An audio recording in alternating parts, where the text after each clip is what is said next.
wasn't home alone.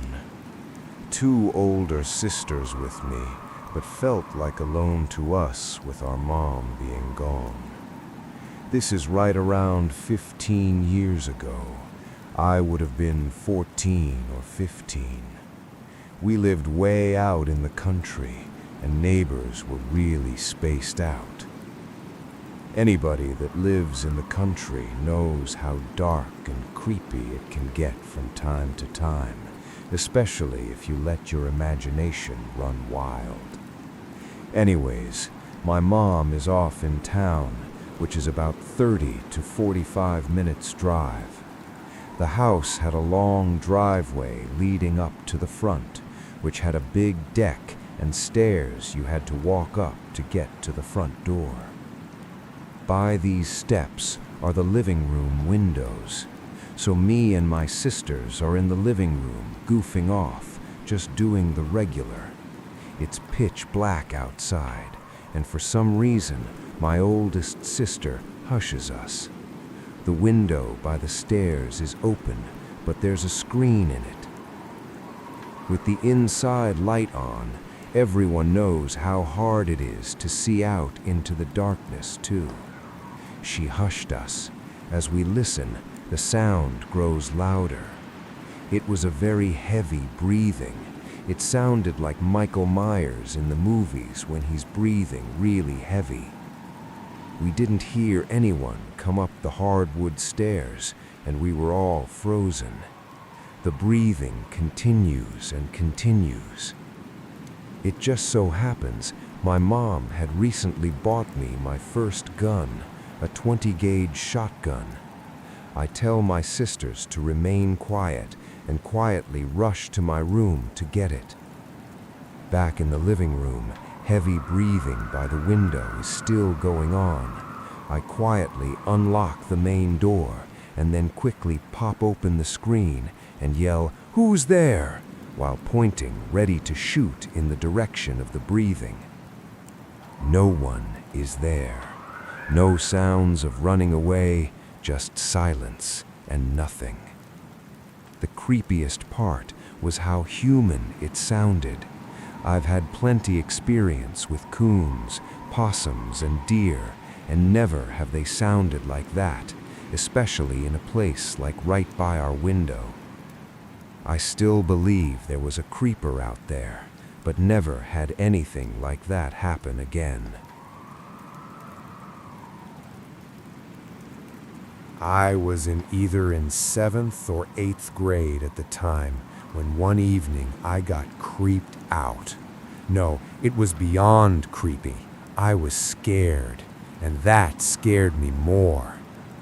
Country or mountain kids learn to cope with all sorts of problems that city kids wouldn't know how to deal with. But when it comes to weird human behavior, we are often at a loss. My parents loved to play cards. They were part of a circle of friends that met at different houses, had potluck dinner, and played cards for the rest of the evening. I usually went with them, but that evening I was getting over some kind of flu bug. I was camped out on the living room couch, reading a book. I had asked Mama to close the curtains that faced me because the sun was in my eyes. I was still weak, and getting up was an effort.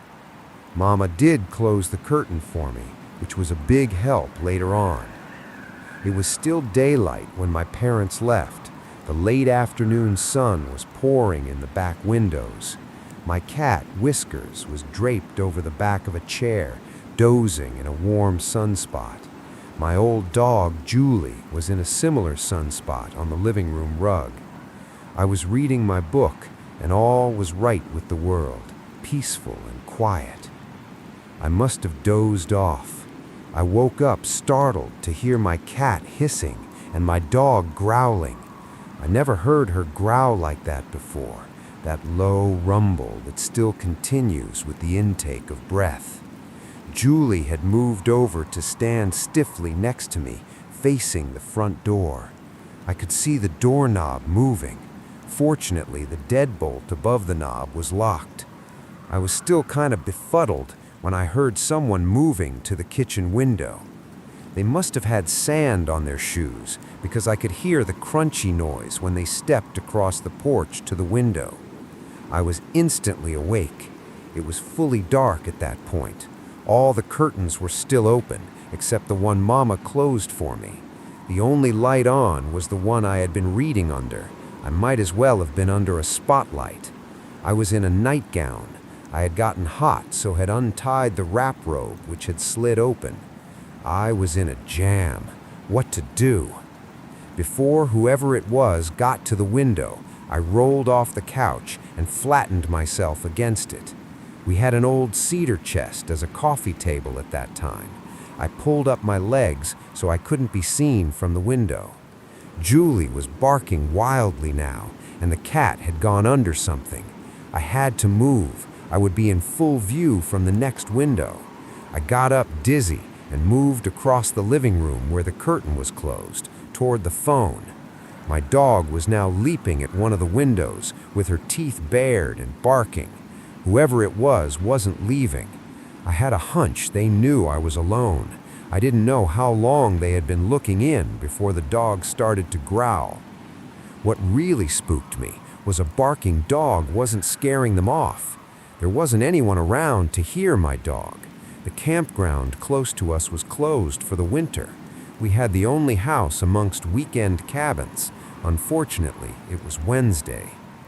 I had got to the phone by moving along the wall. At one point, I was pressed up against the wall under the window that he was looking into. Yes, I was sure it was a man, from the height and across the shoulders of the jacket that I glimpsed when he moved away from one of the other windows. I lifted the phone and realized it was dead. At the same time, I heard the back door being tried. I froze for a minute because the back door had a glass window. I was dizzy and starting to panic when I remembered that my stepdad had a different phone line put into his office at the other end of the house. I got up and ran down the hallway with my dog and into his office, locked the door behind me just in case. Thank goodness that phone was okay. I called my stepdad at the house they were playing cards at. It was only a mile away. The sheriff's station was on the other side of the lake. I needed someone to come fast. Took me a while to get him to understand, with the dog barking, and I'm a blithering idiot at this point, till I finally yelled, "Help! Come now! Someone is breaking in! They have cut the other phone line. If they get in, I'm going out another door and hide outside." I was so dizzy, everything was moving. I sat down on the floor under his desk where I wouldn't be seen from the window and hoped I wouldn't have to run outside. My dog found me and stood guard over me. She was no longer barking, but her hackles were still up and her lips were curved away from her teeth. That frightened me more than when she was barking. It was like she knew not to draw attention to where I was. It seemed like forever, but it was just a few minutes when I heard a siren. Turns out some of the people my parents were playing cards with were deputies. Daddy and one deputy came into the house to find me, while a couple of guys and a deputy looked around outside. I was shaking, cold with shock, and the office wasn't heated, so I was just plain old cold. The window on the back door had been broken out. There was blood on it. The guy cut himself on it. The doorknob lock had been opened, but the deadbolt on that door was one you had to open with a key, so the guy couldn't get in. They caught the guy the next day. He went to the doctor's office for stitches. I got a relapse of the flu bug. Gee, I wonder why. After that, all curtains were closed at sunset. Yes, I stayed home alone again. I wasn't going to let some jackass ruin my life by making me scared.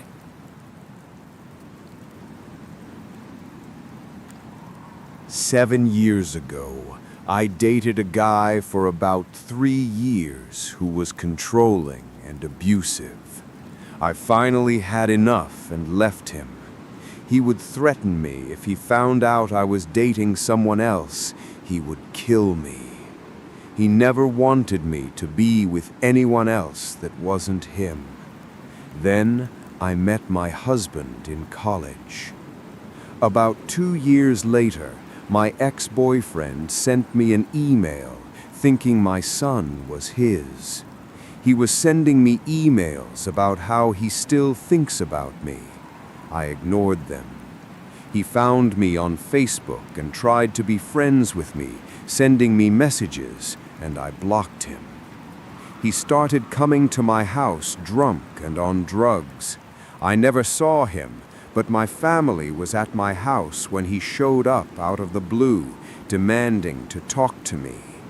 It was at night when he would pop out of nowhere in the dark, asking for me. I called the police several times, and they told me to get a restraining order. They can't do anything because he didn't destroy anything. I told them he opened my front and back gate and walked in, but they said I had to get a restraining order. I went to the courthouse to file a restraining order and was granted, but he never showed up at my house, and my dad couldn't serve him, so the case was dropped. This happened for 2 years in the summertime when he showed up. It was June 2018, and I barely had my baby girl via C-section. I was at my house resting, recovering from surgery. I was happy to be home with my 2 babies. My daughter was taking a nap, and my son was next to me in bed. When I heard someone trying to open my back door, I thought it was husband, since he went to the store, so I ignored it. Then I heard knocking, and someone still trying to open my doorknob. I called my husband, and he didn't pick up. I had a bad feeling, so I didn't say anything. I got up to check my security camera. It was in the living room, and I had my phone with me. I checked my camera, and I saw it was my ex-boyfriend. He looked like he had a weapon in his hand. I got scared, and right away called the police. He started banging on my door and trying to force the door open. My 2 dogs were barking. They were both standing in the hallway by the door, going crazy. The dispatcher was on the line with me the entire time. I was crying and shaking. It felt like forever. I was terrified because I was scared of this man. I saw him trying to look through my windows. He was walking very slow, trying to see me. I could see him, but he couldn't see me. My dogs followed, and they wanted to get him. I saw him through the living room window. He was standing in front of my house, staring at my trees, and then he finally left. The police showed up, and I showed the police officer the video of him and the weapon he had in his hand. The police told me they saw him walking in the back alley of my house, and I don't know what happened, but I haven't seen him since. I became traumatized, and I can't be home alone. I get panic attacks. If I hear a noise, I have to check my security camera. I don't come out the house unless my husband is around or my 2 dogs are outside.